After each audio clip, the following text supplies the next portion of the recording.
get to it. Ladies and gentlemen, boys and girls, children of all ages, how are we doing? How are we feeling? It's Thursday. We got football tonight. Thursday night football. Miami Mike, he's head coach of the Dolphins, gets to play tonight against the Bengals. This should be a fun game. What's up, everybody? How the heck are we doing? I can't wait till Monday night. We get an extra day to wait. We have to wait all day Sunday. We got a lot to talk about today. We'll get to it in just a minute. We'll play a little intro, get things rolling.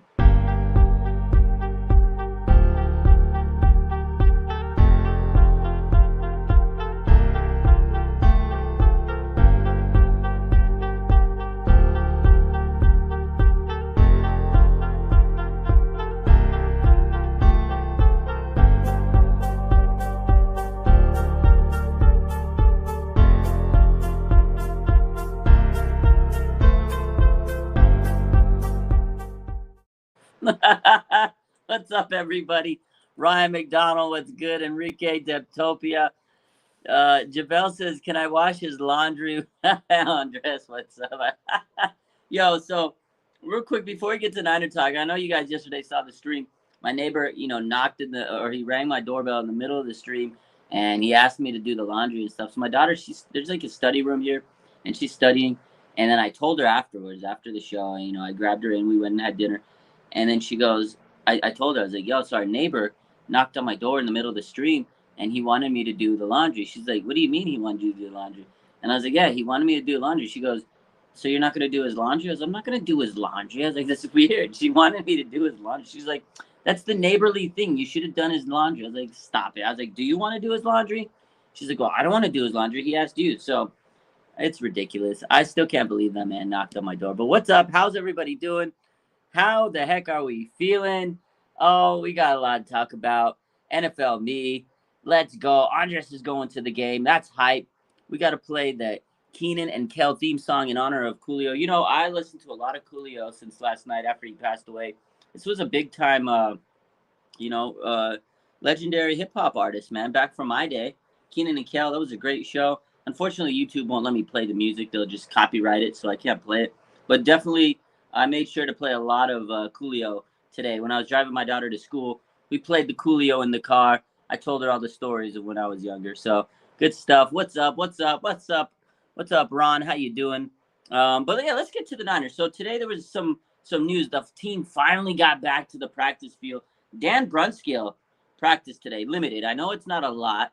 I know it's not a full practice, but that's a good sign for the 49ers because their offensive line has kind of been, taking a lot of heat over the last couple of weeks. There's been a lot of talk, there's been a lot of talk surrounding the 49ers offensive line, right? The first week wasn't bad. If you really look at and see that, they were playing in a monsoon. And then the second week was like, oh man, they played great. They played out of their mind. Burford was getting the hype and Banks was getting the hype. And then last week was just bad. And then Trent Williams went down, and it was like, oh, God, here comes Jalen Moore, who didn't look good. And then here comes Colton McKivitz this week, who everybody loves to see, right? Everybody loves to see if Colton McKivitz can be this guy that steps in for Trent Williams. Obviously, it's going to be big shoes to fill for Colton, but the team seems to like him. He's getting a lot of, good publicity from the team. So big question. But the fact of the matter is Dan Brunskill is back, and I think that could be a huge pivotal, I can't talk today, a huge pivotal, move for the Niners. He's played well against the Rams, throughout his career. It's well documented. Dan Brunskill and the Rams are, two guys. That's just a good matchup for Dan. He's always played Aaron Donald pretty damn good, right? It's like he's made a name for it. Like you got people joking. He's Aaron Donald's dad. He's Daddy Brunskill. We get that. It's funny. But he's actually held his own against Dan Brunskill. So he might be able to against Aaron Donald. So Dan Brunskill might come back. We'll see. I don't know. It's a hamstring injury. They'll see how he goes through practice. You get the extra day, which is good. So Aaron Donald's dad might be able to play on Monday night, Now, if he comes back, where do you put him? Do you put him in at center for Jake Brendel, who's been struggling? I don't know, because I don't think Dan Brunskill was good at center himself. That was the weakest position that he had was that the center spot. So I'm not too sure. Do you put him in at tackle? We're not sure if Colton McKivitz can step in for left at that left tackle spot. So maybe do you put him at a tackle? I don't know. Do you put him on the right side? That's where he's traditionally played, and I think he could play, either guard or tackle. Whatever the case is, Dan Brunskill can play anywhere on this line, and I think he would be a very valuable player to have on Monday night's game against Aaron Donald and the Rams. So we'll see. I definitely think that Dan Brunskill could help this team out, especially with Trent Williams out for a while. We're going to see. Again, Colton McKivitz, trial by fire. I hope he plays good. I really hope he steps up, but I don't know. I don't know if I can trust Colton McKivitz on that left tackle spot. So we'll see. We shall see. Just everybody loved. I love the laundry comments. Bone Thugs, NWA, Drake, Julio, Elite. They were elite. NFL Me says, I'm not feeling pumped for Monday night. Change my vibes. Oh, you got to get your vibes out of the gutter, man. You've had all week to cry about it, NFL Me. Stop. It's week 4. You flushed last week's game. You know what? They had opportunities. This is the thing. Everybody's sitting here and say, oh, they missed the receiver. You missed the receiver. This happened. They had the opportunity. They have to execute. Okay. Jimmy, go and make those passes next week. Utilize the players that you have. Kyle Shanahan, utilize the players that you have. I think that they can turn it around. And this defense is going to be good regardless of who they're playing. So the defense is going to keep them afloat every single week. And they have a great special teams, unit. This shout out to Mitch Wishnowsky. My man, Money Mitch, earning the money. He got the contract extension a couple weeks ago, and he's earning the bag. The man got the NFC Special Teams Player of the Week. Player of the month. Player of the month. Not player of the week. Player of the month. Shout out to Mitch Wishnowsky, putting him in great position. And I know the comments I saw today, oh, that's not a good thing. That means the offense is bad. It does mean the offense is bad and they're punting. But that also means we're getting great field position. And the defense is balling out. So if the offense can figure it out, we're going to be in good position to win these games. Eventually, you think this offense will figure it out and click. You got too many good players. You need to utilize them. You need to use Deebo Samuel, Brandon Ayuk. You need to utilize George Kittle. They have the players. Jawan Jennings has been good in times. They have great players. Now let's start to use them. But, shout out to Money Mitch, So, gotta love it, man. Embrace says, Niners will bounce back on Monday. Plus, the team always feeds off the home crowd. They do feed off the home crowd. They play the Rams pretty damn good. Historically, the Niners wake up, they come to town, and they go to battle against. The Rams are a team the Niners usually turn things around against, right? So we'll see. There was some other practice news today. We know the usual suspects are out. Trent Williams, Azeez Al-Shaair, TDP. Those guys are out. But Arik Armstead was out again today. Kyle says he hopes he can go Monday. But Arik Armstead's dealing with plantar fasciitis. I don't like that injury. It is a kind of a crummy injury. It sucks. It's a lingering, chronic type injury. So we'll see how he does this week if he shows up to practice. I think he might be, held out a little bit. That's just one of those injuries. You need time. You can't really strain it. You can't really go out there and put stress on the foot. You just need time off and stretching and things like that. So if Armstead can't play this week, Kevin Givens will play. And Kevin Givens was solid last time against Denver. So I'm not too worried.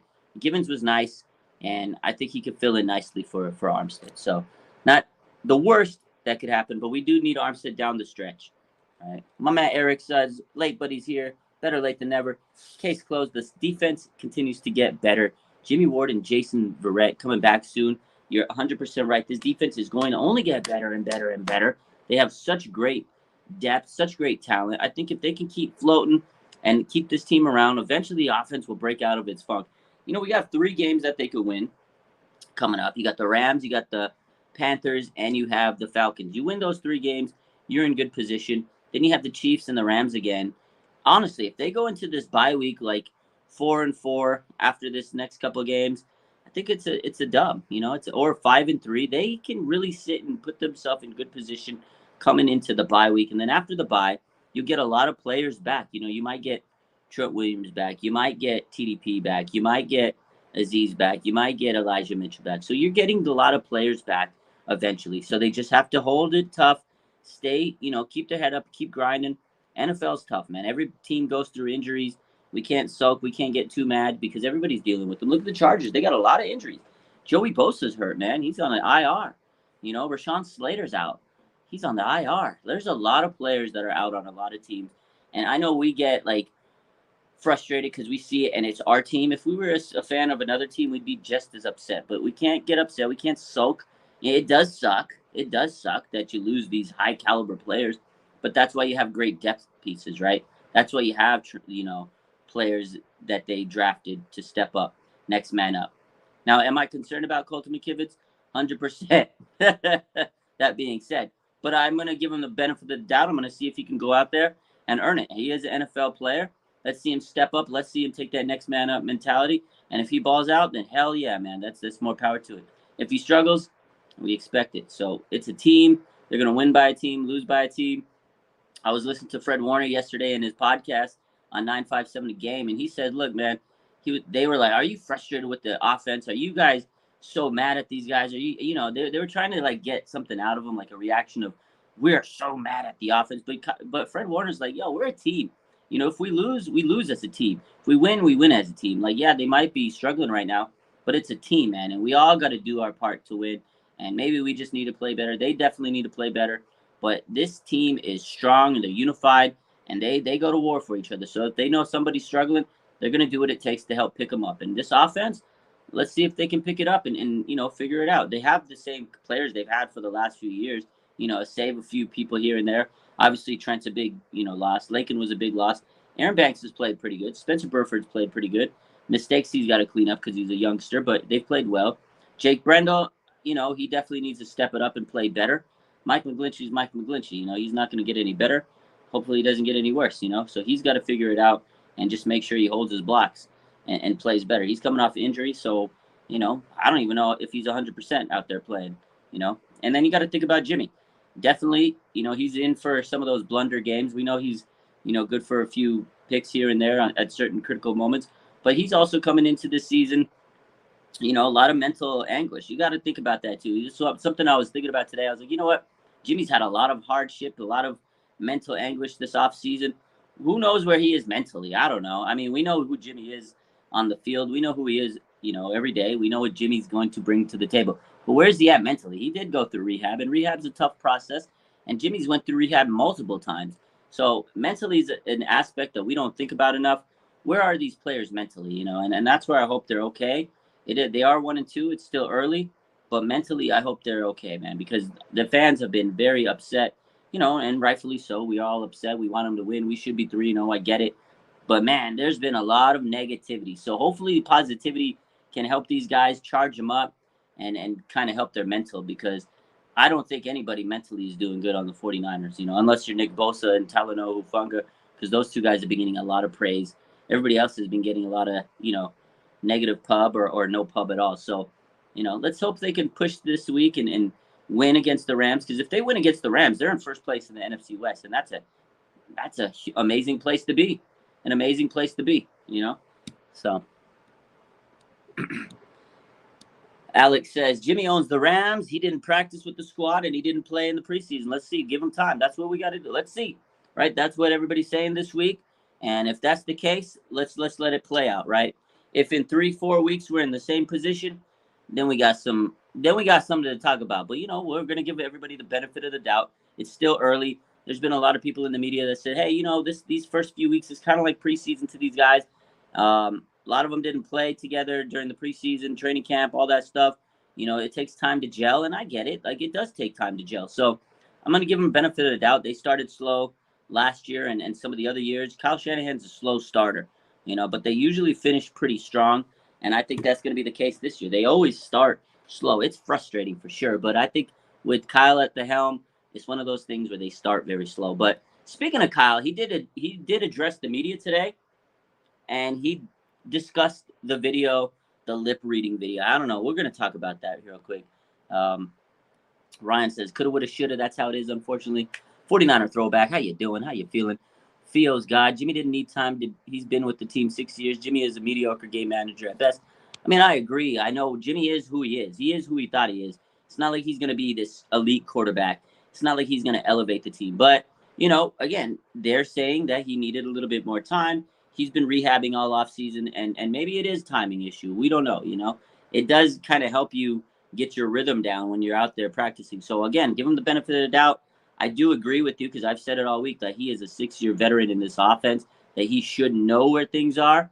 But hey, we'll give him the benefit of the doubt and let him roll with, hey, we need practice. I need to get my rhythm down. Maybe it does. Maybe he does. Maybe he needs to get that timing because he's been focused on rehab. And rehab, my whole point is mentally it's draining. So we'll see. And again, in 3 weeks, if it's the same issues, then that excuse definitely didn't fly with anybody. We'll see.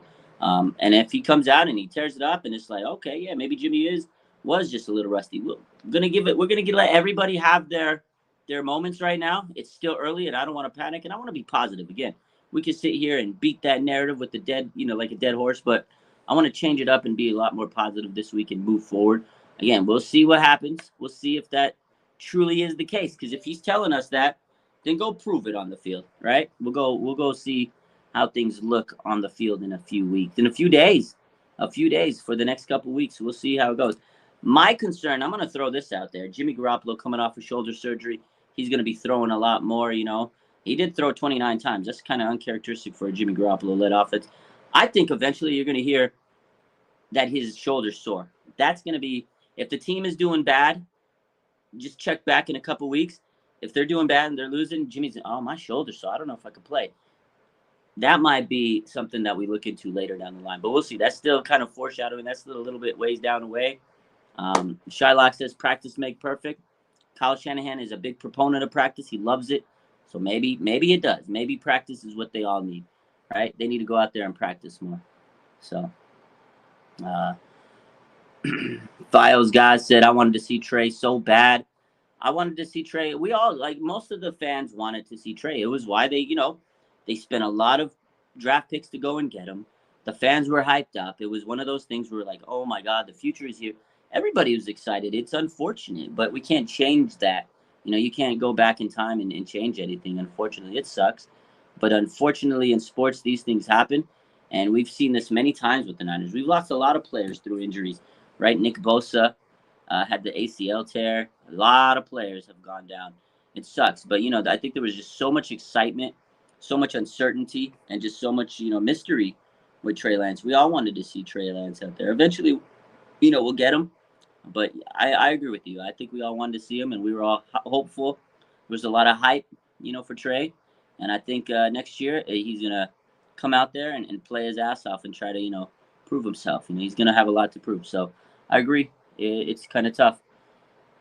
Patek says, will Verrett have a role? I think he will. He's good enough to have a role, but it really depends on who's struggling, who needs help where. I don't know where he's going to be on this defensive backfield because they have great secondary right now. Charvarius Ward has been balling. Emmanuel Mosley's been balling. These guys have been really playing at a very high level. Talanoa Hufanga, Tashawn Gibson, these guys have been playing so good. Jimmy Ward should be back in a few weeks. Sam Womack's played good. Diamador Lenore's played good. So where is Jason Verrett going to fit into this? I don't know. He can play pretty much anywhere on that secondary. He's probably best on the outside. But how healthy is he going to be? How fast is he going to be? How, he's going to be rusty coming into this game. So he might just be a rotational guy they put in until they feel he's 100% ready. But you're right. I think he will have a role. But what is his role? I'm not too sure because this secondary's been playing very, very good. Probably the best in the league right now. Embrace this, Raj. Do you think they'll start using Danny Gray soon? I hope so. I've been talking about Danny Gray a lot. Like, this is a guy that I feel they need to get in the offense. Not even just like deep passes. I know he's like that stretch the field type guy. Just get him involved. Get his confidence going up. But I did see today some of the reports from the beat writers. I think Jennifer Lee Chan and Nick Wagner noted that during the early portions of practice, Danny Gray wasn't there. Now, again, I don't know if he's injured or not, but Danny Gray didn't show up to the early portion of practice, according to some of the reporters out there. So take it for what it's worth. I'm not sure what that means, but it is something to keep an eye on. I want to see Danny Gray getting used. It's still early.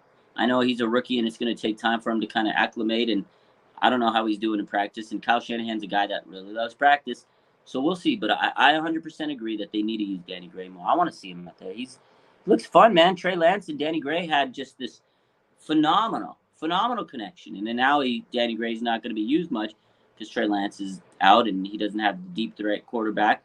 So we'll see. I do think they should use him, though. He can run a slant. You could put him in as a jet sweep type guy. You can use his speed. He has 4.2 speed, something like that's crazy. Get him out there. Use that speed. I don't care if you can't throw the ball 50 yards. Use that speed somehow. Find a way. Kyle Shanahan, you're supposed to be a genius. Find a way to use this man. Ramon says Gray is in the doghouse, and he was seen wearing a leg sleeve. Okay, I didn't see that report. I've been busy. I was driving around after I came home, so I didn't see that he's wearing a leg sleeve. It's good to know, something to keep an eye on. Appreciate that, Ramon. But yeah, maybe he is in the doghouse.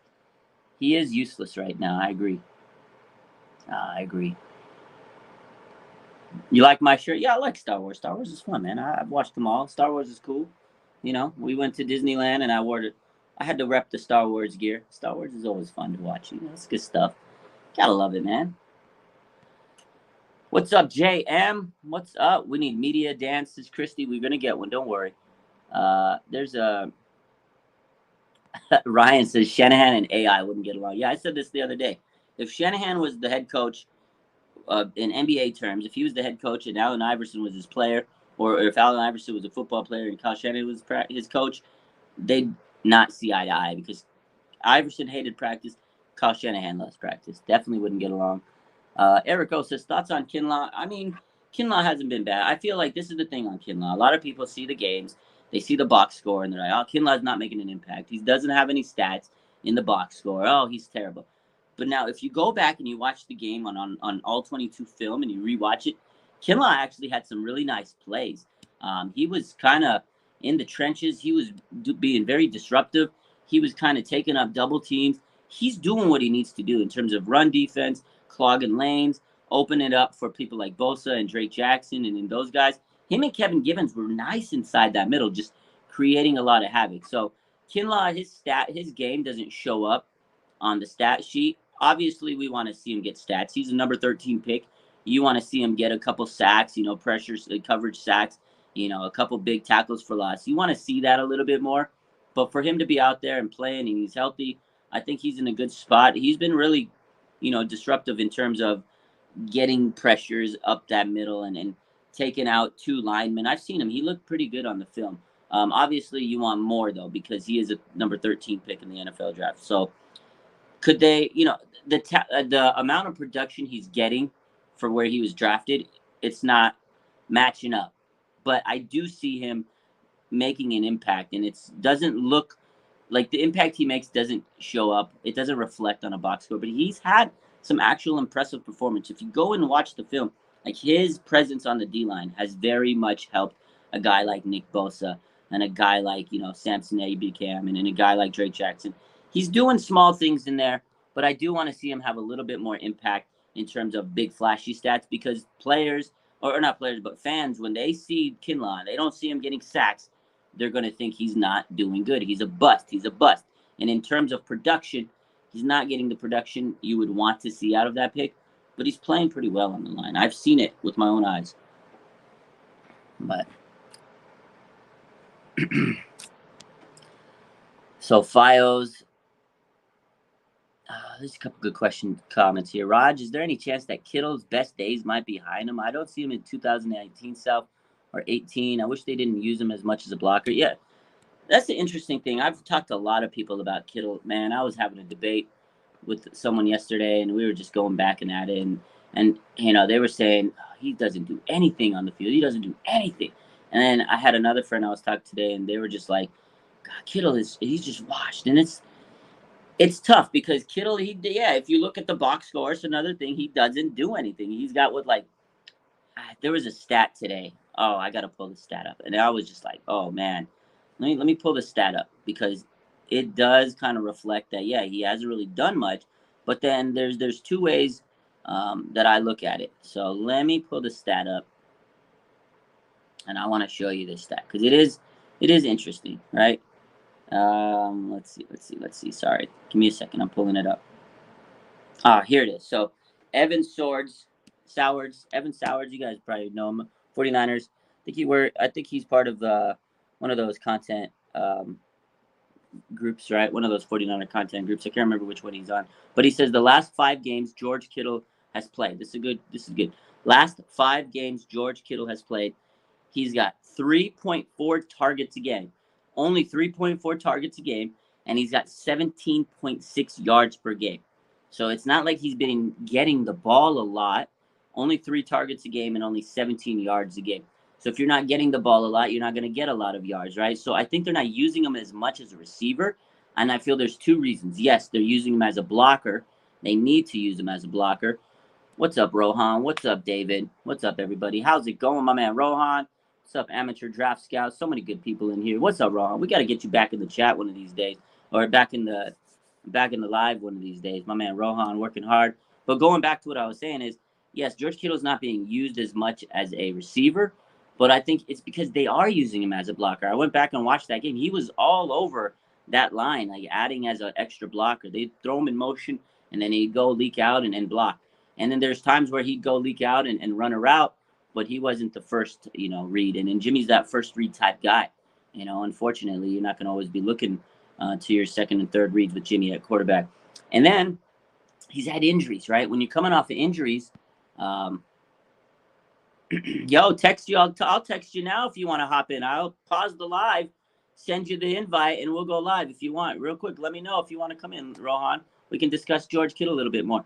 But going back to what I was saying is he's been used as a blogger, but he's also been injured. And when you're coming back from an injury, you're not your whole 100% self, and also you kind of Kyle's going to limit him a little bit. He just wants to ramp him up a little bit. So I feel like there's part of that. And then in the playoffs, their game plan it changed. It was Deebo Samuel was taking over games. They gave it to Deebo last year in the Green Bay game. Defense was just insane in that Green Bay game. So and then in that Rams game, they got away from all their game plans. They were running, and then Deebo was big time key, and then they got away from that. So I don't know. It's tough because I do think they use George Kittle as a primary blocker a lot, and it does take away from his production. So real quick, I'm gonna pause the live. I'm gonna get Rohan in here. We're gonna invite Rohan. So I'm gonna go. We're gonna play a little pause intro. We'll be back.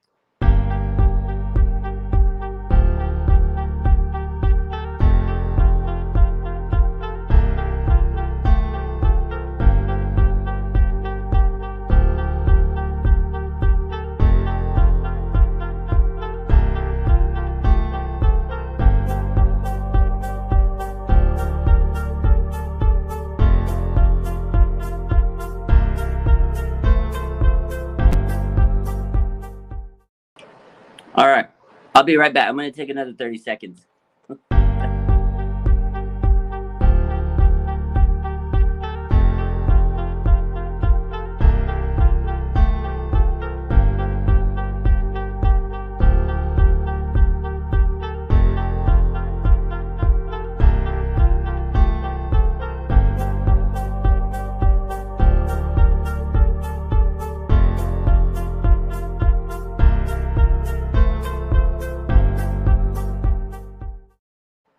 Yeah, there we are. Okay, he's coming in. Just give him a few minutes. But real quick, this comment, they didn't give Deebo the ball once in the fourth quarter yet. The NFC Championship game was disgusting. The fact they didn't give Deebo the ball in the fourth was disgusting. I don't even want to bring that up.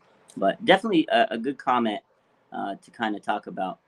So Eric says, trade Kittle? No, man, I don't think he trade Kittle. He's still important to this team. Like, that's the thing. You take away his blocking, you don't want to see what this team does without his blocking. I'm telling you, I've seen a lot of the film. I've seen the games. When he doesn't block, it's ugly. And, it's one of those things where it's a delicate balance. You want to see him used as a wide receiver type of player, but you also know he's such a good blocker. So here we go. My man Rohan chopping in. Here we go. I'm in.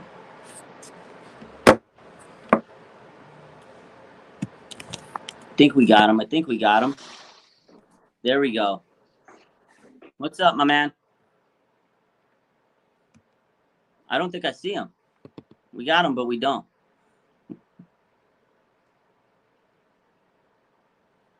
Drake Jack. There he is.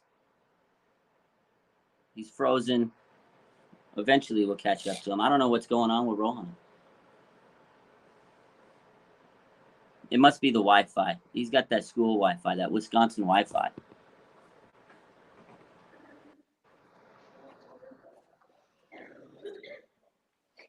What's up, man?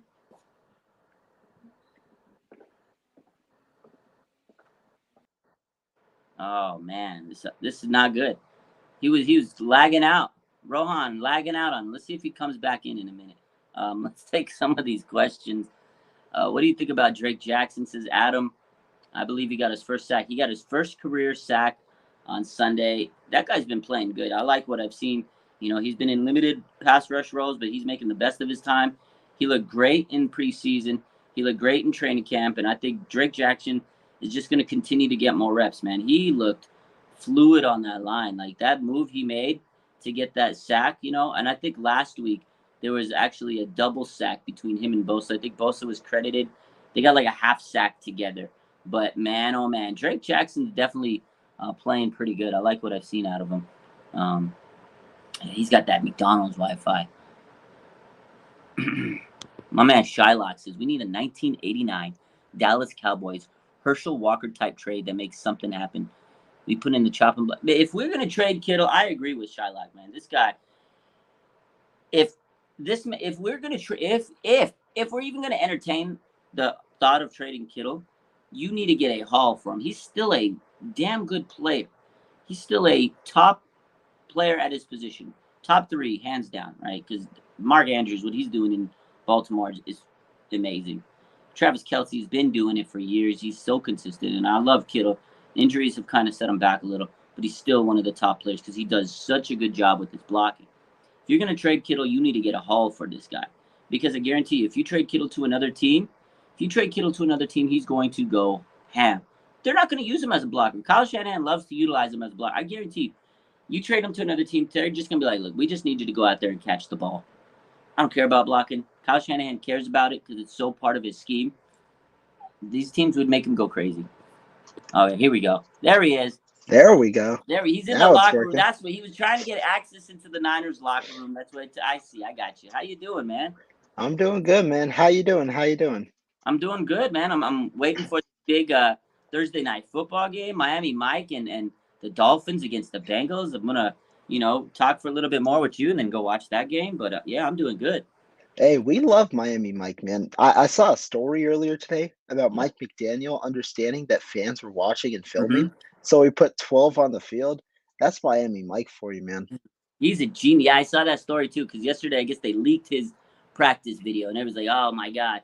And then he was like, "Yeah, guess what? Too bad for you. We had 12 players on the field, so those are all fake plays." Like the guy's a genius. I think Shanahan is missing Mike. I've said that a little bit this during the week Mm, that okay. I really think that his creativity is missing, and I know he did a lot of the game plans.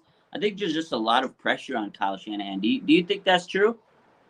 Now, I'll push back a little bit. I don't necessarily think that that is true. I do think that honestly, Kyle Shanahan, when you look at the difference between Kyle Shanahan and Mike McDaniel, I don't think the systems are different. And also, when you look at what Mike McDaniel's role was, right, he was very heavily involved with the run game.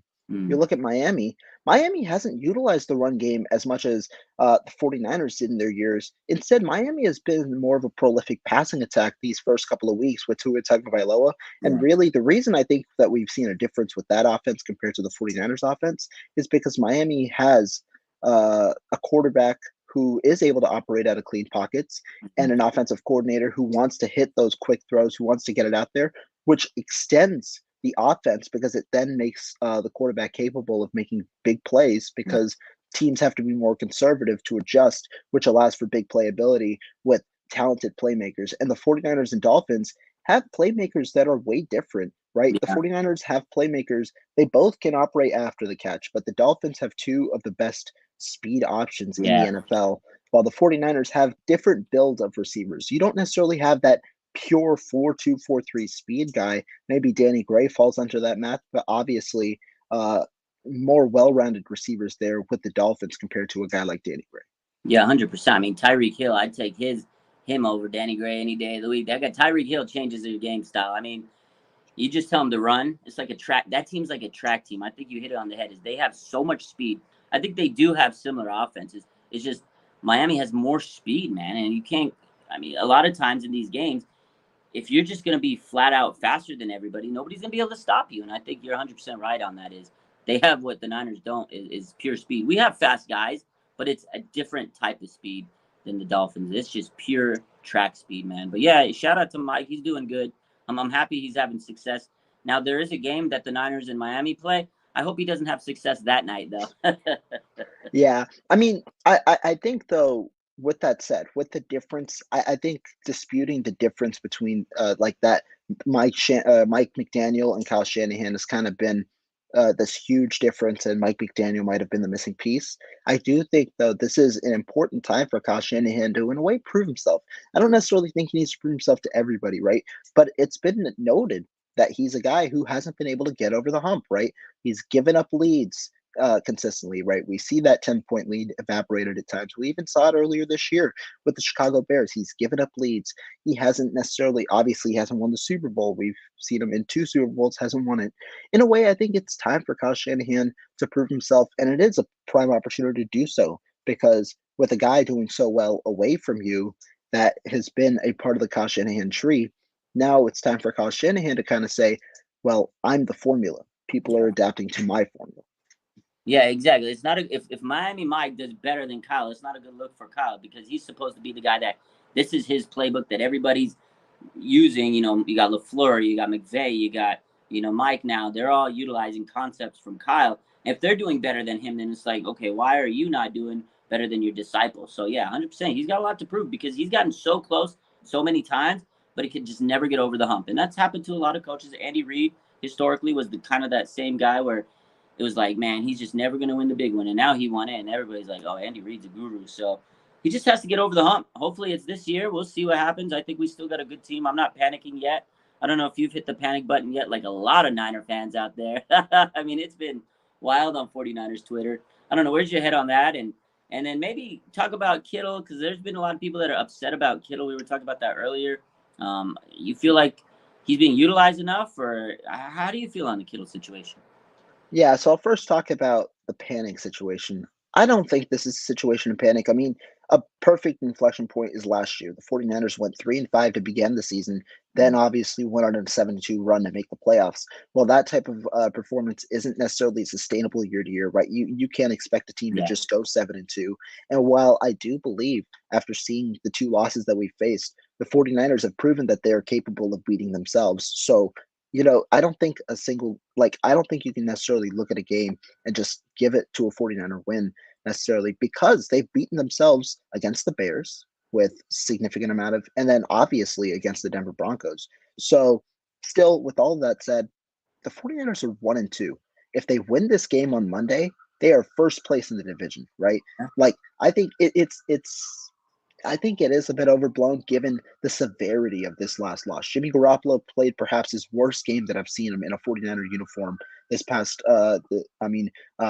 weekend. But Mm-hmm. when you look at it, special teams has been a pleasant surprise. I was talking with my guy Jordan Elliott uh, uh, behind the scenes yesterday. We were both talking about how special teams has been an underrated aspect of this team, and nobody's noticing it because of how poor the offense is played. And the defense is a legitimate top 3 defense in the NFL, up to date with guys like Talanoa Hufanga emerging as superstars in this team. So to me, is the panic button already hitting? No, I don't even think if it hits if the 49ers lose next week, but there is a sense of urgency because it seems Yeah. like, the 49ers need to kind of get back on track after that type of loss.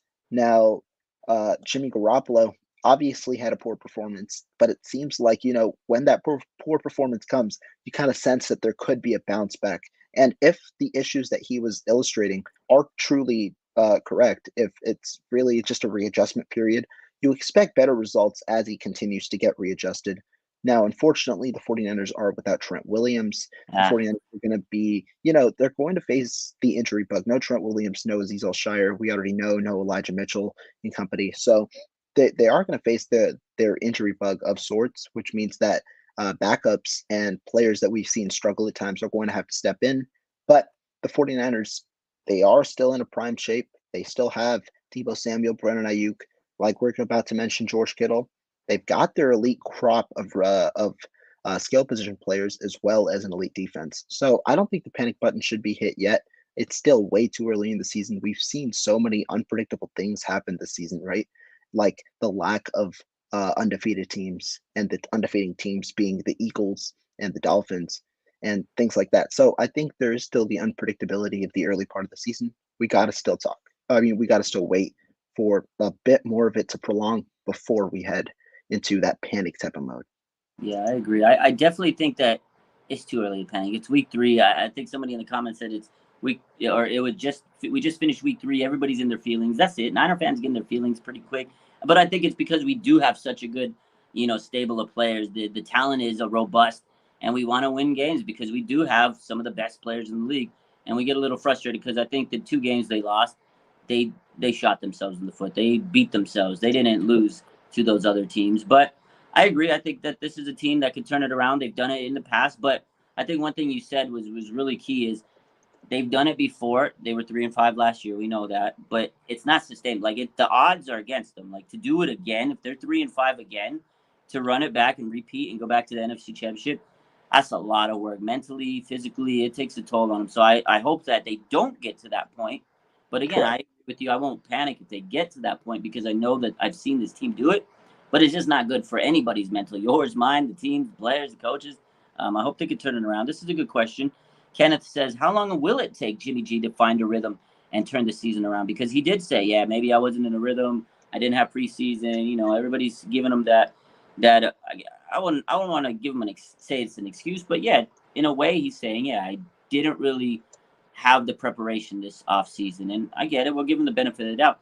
How long do you think it's going to take him, to kind of get back to that groove? Now, me personally, I don't know if it should take him that long. It's year 5. I understand you're getting reincorporated with receivers, but it is year 5 in a system that isn't too different, right? I mean, there were a couple of looks that are different. I think Kyle Shanahan, though, is reverting. I don't think it's going to be that different. Jimmy Garoppolo has been with these players before. I understand he didn't practice with them all offseason, but he's been with these players before. And to me, I don't even think it's a full like getting reincorporated into the offense. He just needs to display better like awareness, better like the issues that we've seen, the issues that have plagued him in the past. Situational awareness, Yeah, mechanics specifically. He throws a ton off his back foot, hence like the quick release that so many like to talk about. There are issues that have plagued him that he's yet to fix, and that it doesn't seem like he's ever going to fix in his career. So I think those issues obviously remain. So to get a rhythm, I assume that means reincorporated with his receivers, and I'm hoping it's sooner than later, given that he has a good knowledge of the offense. He's been the longest tenured quarterback for a while now with the 49ers. He's got the longest tenured, like he's got a long tenure. And so I think it's more so when can Garoppolo and Kyle Shanahan click? Because I, there's a, I think that's the key. I think that's the key because there seems to be a disconnect. I know they're not going yeah, to admit it. So that's good. I'm glad you brought that like up. there seems to be a disconnect off the field. That's clear. But there's also a That's it. disconnect. I think there's been a disconnect for a long time Yeah. on the field. What I mean by that, there is a certain read. The first read in the offense is the read that Kyle Shanahan wants you to hit. And Hmm. if Jimmy Garoppolo is looking at that read comes open, and then Jimmy Garoppolo chooses not to throw that read, either miss that read or read the read and bypass it and go forward, there's the disconnect in the offense. I could literally start with Jimmy Garoppolo's first dropback of the game. I believe this was a second down. Brandon Ayuk is running Yeah. about a 15-yard or 20-yard hitch. He's wide open in between the second and third level of the defense. Garoppolo looks at him for about 3 seconds, so I was surprised the safety didn't converge. Yeah. Garoppolo looks at him, he's wide open, and what does Garoppolo do? As soon as Ayuk comes off, he's wide open. He just looks the other way, goes to Yeah. the check down, and hits Debo Samuel. It's not Yeah. a bad play. The 49ers gain 8 yards. But if Garoppolo truly wants to be the gunslinger that he said, or at least he insinuated he wanted to be, play with the freedom that he wanted to play with, then he's got to go and at least Yeah. attempt that throw. It's a wide Yeah. open throw. But there was also a quote that surfaced last week. I forget who brought it up, that Garoppolo said, I think in 2019 or 2020, that he prefers throwing the check down. So I think there's a contradictory behavior between what he wants or what he's Mhm. saying and what he actually does. So if he wants to prove that he can be this a player that can Go make the operate with play. freedom, go make the Yeah. play. Go make the play. Like that's what I was saying. This is what it's so funny because it's obviously he's coming off probably his worst performance as a 49er in the regular season. And he said what he said the week before. So to me, that's where the disconnect is. But like I said, going back to the original point, there's a clear disconnect on the field with Kyle Shanahan and Jimmy Garoppolo, and it seems as especially given how this offseason went with obviously Garoppolo not being with the team, with the awkwardness when he was at training camp. We both saw it with our eyes. It was so weird, They bro. they they they exiled him, put him on the other field. Half the time he wasn't even throwing on a field. The awkwardness there, and then bringing him back. It seems like that disconnect on the field has now evolved into a disconnect off the field. Yeah, 100%, man. And I feel the same way. Like it just seems like they were getting divorced. Right? Everybody thought they were done. So then, they tried to say, okay, we don't want to keep him with the team. Let's let him do his own thing. They were trying to like sweep him out of the way, and then they couldn't do it. So now it's like, boom, you're back with your ex-wife, and you're like, oh crap, it's awkward. It is awkward, and I seen it too. And I felt the same way. It was okay. He wanted freedom. He wanted freedom. Jimmy got to throw it 29 times. That's a lot for Jimmy Garoppolo, right? They said, yo, we're gonna let you throw. Kyle let him have that chance, and you're absolutely right. There was times where he missed the receiver. He stared down Debo, and then he just looked and he threw like I don't know why he stared like wide open. We all seen the play, right? And maybe and the way I look at it is maybe he just doesn't believe in himself that he can make the pass. Like he's like, man, if I miss it, everybody's gonna mock me. So I'm gonna take the easier pass I know I can make. Or maybe he doesn't believe that Kyle believes in him to make that pass. Like he doesn't want Kyle to be pissed at him. So I think that there's the mental aspect for Jimmy of, man, if I mess this up, Kyle's gonna be on my ass. The media is going to be on my ass. The fans are going to be on my ass. So I'm not going to make this play. I'm going to go to the other play that I feel that I could make. And it's usually not the right play, or it's usually a play that gets him, like you said, like 8 yards. It's a safe option. But if he takes the jugular and he goes for the big play, man, everybody would be like, oh wow, look at that play. That like Trey would make those big plays, right? I think that's why they got him, because he knows he's a little bit more risk taker, and you might make a mistake. You might throw a pick throwing that deep pass, but I mean, you don't know unless you operate it. So I do think there is a disconnect, because you could see like body language, Jimmy, the video, the lip reading video. We've talked about it where I mean, I know we've all brought it up, but I mean, he does look like he's pissed at the playbook. And then today they asked him in the presser, and Kyle says, "Hey, no, there's nothing awkward between us." And I don't know what he said in the video, but he acted like he knew exactly what was said in the video. So I feel like there is something going on, but they're not going to sit there and tell us That here. was funny. That was funny to me. Like That was the weird. I didn't watch the presser live because I was in class, but like the two quotes that I saw. The first quote was Kyle Shanahan saying, "I didn't watch the video, so I don't know what's said." And then Yeah. the second quote, I know you posted it, I looked at your tweet. The Yeah. first quote says, "I didn't watch it." The second quote says, "He's not saying what people are Yeah. thinking," meaning, bro, you watched it. Just No, admit it. that's You why watched it. I posted the actual like video clip of it, because I was like, wait, what did you say? I had to like listen to it again and like watch it to process it, because he says, well, I'm not gonna watch it because I'm not good at lip read. Like he made a joke and he goes, I'm probably not gonna watch it. And then he goes, well, it's not like he said what he said in the clip. And I'm like, didn't you just say you're not gonna watch it? So it was like he contradicted himself. And just Mhm. like you said, they're contradicting. They're both so contradictory. And then I think Matt Barrows tweeted um, earlier. I saw he asked Jimmy, what did he say in the video? And he's like, well, I don't remember what I said. Of course, Jimmy's not going to sit there and tell you that he's not going to admit to the fact that I said anything. So what's going to be more interesting is I think tomorrow Jimmy Garoppolo meets with the media. They're going to ask him about it. So it's just going to get even weirder. It's just a weird, awkward situation that perpetuated over the last 2 years, because they made the trade, they went and traded for the quarterback, they got the quarterback, and then last year's season and this off season, and now we're here, and it just seems so awkward. Yeah, Yeah. yeah. I mean, we'll see. I think that it does start to pick up a little more. You just expect it to, right? I think like everybody talks about this concept of regression to the mean. The 49ers are playing in a way at their rock bottom offensively. I think they had a chance to score at least 28 points if Garoppolo was efficient, if Garoppolo hits his targets, right? But overall, this 49ers offense should, in a way, improve back to the mean and start to put up offensive performances. When you look statistically, the numbers indicate that the 49ers should be better than they are. So you got to just be a little patient, wait for it. Obviously, it's frustrating as a fan, expecting a team which had such high aspirations to start with a sluggish start. But that also operate like it's to me, it's all about execution. Yeah. And so I think the players will start to execute more, both the quarterback and the skill position players on offense, as well as the offensive line. And you hope that that happens with backups coming in for Trent Williams now, obviously, and that cohesion that's going to start to have to pick up with Colton McKivitz at left tackle. I hope so. I mean, again, I've seen the film, I watched it, and looking back at it, is the plays were there. You're right; they just didn't execute. And if they would have, like, if Jimmy sees Debo and hits him, that's a whole different story. The game's in a whole different. We're talking about a whole different game. If he hits Debo in stride on that sideline pass, I mean, we're talking about a whole different game. If he hits Ayuk on that crosser, like you said, I mean, it's a whole different story. So the plays are there; they just have to execute.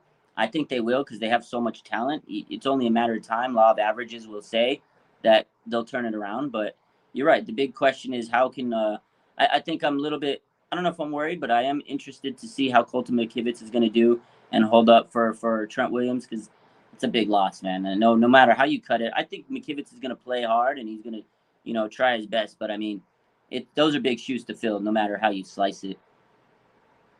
Yeah. And I think this is in a way a good segue because one of the parts about execution is the original topic of our conversation, George Kittle, right? Yeah. Real quick before I give my thoughts, I want to hear what do you kind of think about the George Kittle kind of topic? I know it was trending a little bit on Twitter today with George Kittle and like the amount of targets that he's been Yeah. Yeah. getting and stuff like that. So what are your initial thoughts kind of Yeah, when you think that's about what it? we were talking about. I pulled the tweet. I think Evan Sowards posted it. Basically, how Yeah. like three targets a game, 17 yards. It's just his usage isn't there, and I feel like part of it is he is such a big part of the blocking game that you have to utilize him that way. And I know a lot of fans don't like that. When you look at the stat sheet and you look at it and you're like, oh man, he just had a miserable performance because you look at it in terms of fantasy and you look at these other tight ends and they're being utilized as such a high volume receiver because that's what they do. But the Niners have so many other weapons. Debo, he's such a big part of this offense. I feel like they try to get him the ball a lot. They try to get Ayuk going. And maybe Kittle's not the first option anymore. He might have been the first option before. I don't think he is anymore. And because of the fact that he has to block so much, I think that's why his numbers are down. And also coming in from injury, you don't know how effective he's going to be out there. And again, too, with Jimmy, like you said, is he's not always looking at that first read, which sometimes he wants to, right? Because Kyle wants to utilize him as that first read. And if Kittle's not your first read, and if that's the play, Kittle's not getting the ball. Like before, I think Kittle was the first read a little bit more than he is nowadays. He's really not the first read anymore, and that's I think has changed it because I've seen him so many times. He's in motion, he goes out and blocks, and then oh boom, he runs a route. There's already been two players leaking out and doing their route. So by the time Kittle's open, it's been 3-4 seconds. So he's definitely not going to get the ball. So I think that's part of it. I know fans are frustrated in his usage, but he stays back and he blocks a lot. Like if you go watch that film, he's on that line more times than he's out running routes. I feel sometimes. I think that's fair. Like I normally am one to push back because I think that it's been working. But when we talk about George Kittle, let's first talk about his target share, right? And I'm only counting healthy games in the Yeah, last 3 years because we understand George Kittle's been obviously having issues with durability. yeah. 3 years ago, what is this? So this year's 2021. So 2022. Yeah, back in 2019, when healthy, George Kittle's target share was a whopping 27%. I don't think that that's sustainable now, but it no, dropped to 23% when he was healthy in 2020, and then dropped to 21.4% when he oh was my, healthy in 2021. So the target share when he's healthy has consistently been dropping. yeah, Additionally, I want to pull up one other stat, and it's going to surprise you because you might think, oh, wow, George Kittle's just not being targeted. I don't think that's necessarily true. George Kittle actually last year was extremely efficient. He was second in yards per target and first in yards per route run among the 35 tight ends that had 40 plus targets last year. A stat that I pulled from Draft Sharks. They essentially what those two stats mean. Second in yards per target, first in yards per route run. When George Kittle is when he's running routes, he's one of the most efficient tight ends in football. He consistently gets the ball. And so when you talk about that, target share is decreasing, but he's extremely efficient when he gets the ball. when you What get does that mean? He's not running many routes. That's the thing. But the reason is he's not running as many routes. And I'm not going to say George Kittle's a pure inline blocker, but when you look at it statistically, I have to back this up. I'm going to watch the film more to see if this is a true predicament or to figure out why this is the case. But if you have a dropping target share and an increasing yards per route run, that means your like the amount of times that you're running a route is dropping, which Down. means that he's being utilized more as an inline blocker. Sure, maybe you can profile it to the 49ers having injured offensive linemen during this period of time, right? Last year, the 49ers in 12 games were starting Tom Compton in the regular season. And this year, it's one game. You can't really prove too much. And then I believe in 2020, no Trent Williams was there. And then in 2021, Trent Williams was, but you had the Tom Compton injury. Like you can try and figure out different situations, right? Maybe you can point it to the injuries to the offensive line. But the truth is, George Kittle has been running less routes over the last couple of years and has been used more as an inline blocker, and his target share has been dropping when he is running routes. Yeah. Now, an explanation for the target share dropping could be this. The 49ers love to utilize mismatches. George Kittle on any George Kittle on any linebacker is a mismatch. Yeah. George Kittle on most safeties is a mismatch. So what do teams do to understand or to utilize George Kittle, to defend George Kittle? They'll normally double team George Kittle over the middle of the field, or what you'll see more is in zone coverage, they blanket the middle of the field to take out George Kittle. And the reason that the 49ers don't necessarily target George Kittle in those situations is because you have a crop of other receivers now, Deebo Samuel and Brennan Ayuk, who run those in-breaking routes. But if the middle of the field is occupied because George Kittle is being defended, what isn't occupied? Those in-breaking routes right as you come off the break, because it's one-on-one coverage. You beat the cornerback in zone coverage coming to the inside, who expects help over the middle, but the help is going towards George Kittle. And like we said, Jimmy Garoppolo is kind of a first read quarterback. I'm not going to say that he's only a first read quarterback. That's not true. But when that first read's open and when it's in his range, he targets him. So that's where you see the increased volume for a guy like Deebo Samuel last year, who got 77 catches, 1,405 yards, because you see the differences. And this is why we call Kyle Shanahan a master manipulator, a master play caller and play designer, because he understands the value of George Kittle to defenses, which incorporates other players in the offense, so that when other players in the offense are then being guarded in a similar way, who gets freed up? George Kittle. Hence the super efficiency when you talk about the yards per route run. So in a way, I think it's all a formula. Am I personally concerned? No, because I do think the 49ers are still efficient enough offensively. However, the amount that he's used as an inline blocker, that in a way concerns me, because it's one of the best tight ends in football. I understand blocking is a huge part of his ability, but when you talk about blocking, it's two things. One, obviously, it increases the issues of durability because you're utilized in a role that requires more physicality. And two, it depletes yourself from one of the top options in football. You have Charlie Warner. If you're going to utilize two tight end sets when you're going to be utilizing in pass section, use him as a blocker, or figure out different ways. Have maybe George Kittle chip before running a route. Have different elements so that you can utilize George Kittle to his best of his abilities. That's kind of how I think about it. I think when he's being utilized as a receiver, I don't think the issues that people are illustrating are necessarily as big of an issue. I think the 49ers use their receivers well because of the play calling and play designing of Kyle Shanahan. But when you talk about the volume that he's utilized as a receiver, I think that needs to increase. Yeah, I agree. I think they need to utilize him more. But again, I think it all comes back to, and he basically hit it, is they're using him as a blocker more. And I think it could be because of the injuries over the years and then this and that. So he's kind of picking up the slack, and the way they utilize him in the scheme, it's the Kyle Shanahan scheme. Because I feel like if he was on another team, there's a lot of fans want to trade him, get him out of here.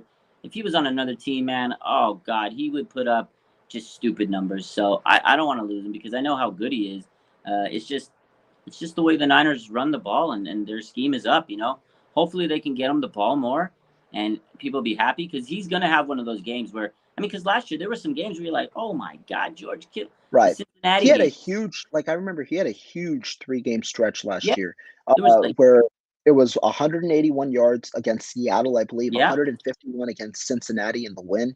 And then that we won against Atlanta. Atlanta was week 14, I believe, and he had 93 yards. Yeah. He was like, there was a point in the season, like a couple. Yeah, you're right. Like, he was cooking. Like, he couldn't be stopped. Seattle game, he went off. He got a touchdown against the Jaguars. Atlanta, like, he was just going crazy. And that's why I say, like, I know it's frustrating, but there's going to be points where you're like, oh my God, George Kittle is the best tight end in the world. It's just if they got to use him in that game or not, but he has to block a lot. And it's unfortunate. Again, a lot of these people play fantasy sports and they get mad. So it is what it is, man. But Yeah. yeah, that was, I like how you broke it down. I think you really explained it well. And I think that, you know, hopefully Kyle Shanahan's listening and he says, okay, let me stop using him as an inline blocker because Rohan said so. So let's see. Oh, we know Kyle. Kyle's gonna say he ain't listening, but you know, he might be listening after all. Brooks Anderson, props to you for making that video because Kyle saw it. Yeah, 100%. You know it. Kyle Shanahan, he says he doesn't, but I know he's got people showing him stuff. Any last words here before we head out? I'm going to catch this game here now. Nah, Monday I night. think we good. We led up straight to Monday Night Football. Now all the guys in the chat can go straight off us, straight to Monday Night Football. I think it's gonna be a fun time. I think so too. Hey, appreciate you for hopping in, man. Keep doing your thing. Go follow my boy Rohan, man. Tell him where to find you. Hey, you can search up my name on Twitter or on YouTube. I have my own YouTube channel, host my own podcast, Rohan Chakravarti. You can see it straight on the screen right here. Appreciate all you guys in the chat. All you guys always come out with the sauce, come out with the fire.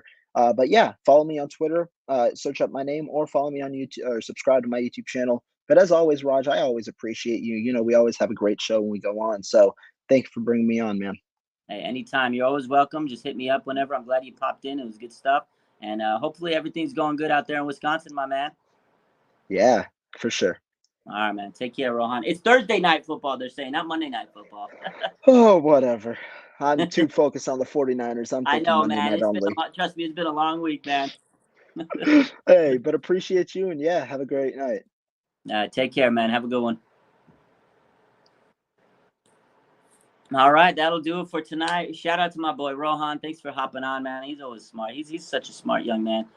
It's always cool when we get the people to hop in. They all have different insights, and it's good to hear other people's takes. You know, you can hear me all the time, but it's always fun to hear what other people got to say. But I hope you guys have a good rest of your night. Thursday night football. I'll probably go live on Instagram after the game. And take care of yourselves.